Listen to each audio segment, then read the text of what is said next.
ಎಲ್ಲರಿಗೂ ನಮಸ್ತೆ.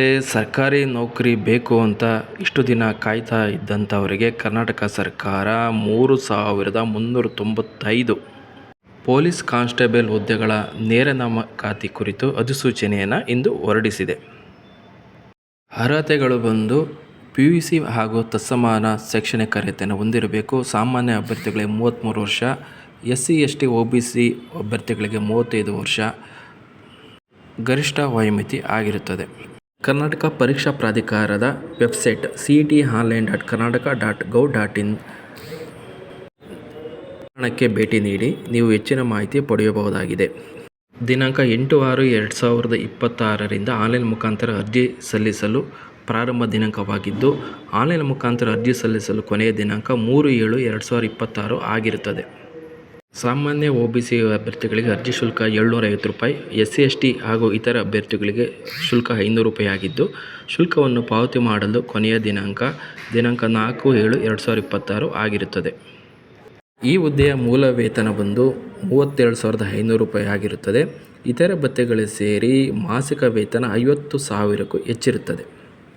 ಈ ಹುದ್ದೆಗೆ ಆಯ್ಕೆಯಾಗಲು ಸ್ಪರ್ಧಾತ್ಮಕ ಪರೀಕ್ಷೆಯನ್ನು ಆಫ್ಲೈನ್ OMR ಮಾದರಿ ಮೂಲಕ ನಡೆಸಲಾಗುತ್ತದೆ. ಲಿಖಿತ ಪರೀಕ್ಷೆಯಲ್ಲಿ 1:5 ಅನುಪಾತದಡಿ ಅರ್ಹಗೊಂಡ ಅಭ್ಯರ್ಥಿಗಳಿಗೆ ದೇಹದಾರ್ಢ್ಯತೆ ಪರೀಕ್ಷೆ ಮತ್ತು ಸಹಿಷ್ಣುತೆ ಪರೀಕ್ಷೆಗಳನ್ನು ನಡೆಸಲಾಗುತ್ತದೆ. ಲಿಖಿತ ಪರೀಕ್ಷೆಯು 100 ಪ್ರಶ್ನೆಗಳನ್ನು ಒಳಗೊಂಡಿದ್ದು, 90 ನಿಮಿಷಗಳ ಅವಧಿಯಲ್ಲಿ ಸಾಮಾನ್ಯ ಜ್ಞಾನಕ್ಕೆ ಸಂಬಂಧಿಸಿದ ಪ್ರಶ್ನೆಗಳಿಗೆ ಉತ್ತರಿಸಬೇಕಾಗಿರುತ್ತದೆ. ದೇಹದಾರ್ಢ್ಯತೆ ಪರೀಕ್ಷೆಗಾಗಿ ಪುರುಷ ಅಭ್ಯರ್ಥಿಗಳು ಕನಿಷ್ಠ ಎತ್ತರ 168 ಸೆಂಟಿಮೀಟರ್ ಅನ್ನು ಹೊಂದಿರಬೇಕಾಗಿದ್ದು, ಮಹಿಳಾ ಮತ್ತು ತೃತೀಯ ಲಿಂಗ ಅಭ್ಯರ್ಥಿಗಳು ಕನಿಷ್ಠ ಎತ್ತರ 157 ಸೆಂಟಿಮೀಟರ್ ಹೊಂದಿರಬೇಕಾಗುತ್ತದೆ. ಸಹಿಷ್ಣುತೆ ಪರೀಕ್ಷೆಗಳಲ್ಲಿ ಓಟ, ಎತ್ತರ ಜಿಗಿತ ಅಥವಾ ಉದ್ದ ಜಿಗಿತ, ಗುಂಡು ಎಸೆತ ಪರೀಕ್ಷೆಗಳು ಇದ್ದು, ಇದನ್ನು ಅಭ್ಯಾಸ ಮಾಡುವುದರ ಮೂಲಕ ಈ ಸಹಿಷ್ಣುತೆ ಪರೀಕ್ಷೆಗಳನ್ನು ಸುಲಭವಾಗಿ ಸಾಧಿಸಬಹುದಾಗಿರುತ್ತದೆ. ಈ ಪರೀಕ್ಷೆಗಳಲ್ಲಿ ಉತ್ತೀರ್ಣರಾದ ನಂತರ ವೈದ್ಯಕೀಯ ಪರೀಕ್ಷೆ ಮಾಡಿಸಲಾಗುತ್ತದೆ. ನಂತರ ದಾಖಲೆಗಳನ್ನು ಪರಿಶೀಲಿಸಿ ಅರ್ಹ ಅಭ್ಯರ್ಥಿಗಳಿಗೆ ನೇಮಕಾತಿ ಆದೇಶವನ್ನು ನೀಡಲಾಗುತ್ತದೆ.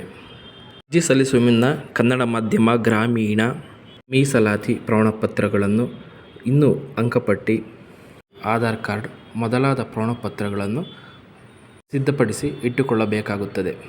ಅಂದರೆ ಇದು ಜನಸೇವೆ ಮಾಡಲು ಹಾಗೂ ಸರ್ಕಾರಿ ನೌಕರನಾಗಲು ಉತ್ತಮ ಅವಕಾಶವಾಗಿದ್ದು, ಎಲ್ಲರೂ ಅರ್ಜಿ ಸಲ್ಲಿಸಬೇಕಾಗಿ ಕೋರಿದೆ.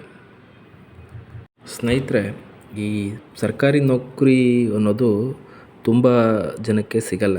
ಇದು ಒಳ್ಳೆಯ ಅವಕಾಶ ಅಂತ ಹೇಳ್ಬೋದು. ಎಲ್ಲರೂ ಅರ್ಜಿ ಸಲ್ಲಿಸಿ ಆಯ್ಕೆಯಾಗಿ. ಕನಿಷ್ಠ ವಯಸ್ಸು 18 ವರ್ಷ ಇದೆ. 18-19 ವರ್ಷಕ್ಕೆ ಆಯ್ಕೆ ಆಗಿಬಿಟ್ರೆ ನಿವೃತ್ತಿ ಆಗೋ 60 ವರ್ಷಕ್ಕೆ ಸುಮಾರು 42 ವರ್ಷ ಸೇವಾವಧಿ ಸಿಗುತ್ತೆ. ಒಳ್ಳೆಯ ಅವಕಾಶ. ಈ ಹುದ್ದೆಗೆ ನೀವು ನೇಮಕಾತಿ ಹೊಂದ ನಂತರ ಈ ಬೇರೆ ಹುದ್ದೆಗಳಿಗೂ ನೀವು ಪ್ರಯತ್ನ ಪಡ್ಬೋದು. ಎಲ್ಲರೂ ಅರ್ಜಿ ಸಲ್ಲಿಸಿ. ಧನ್ಯವಾದಗಳು.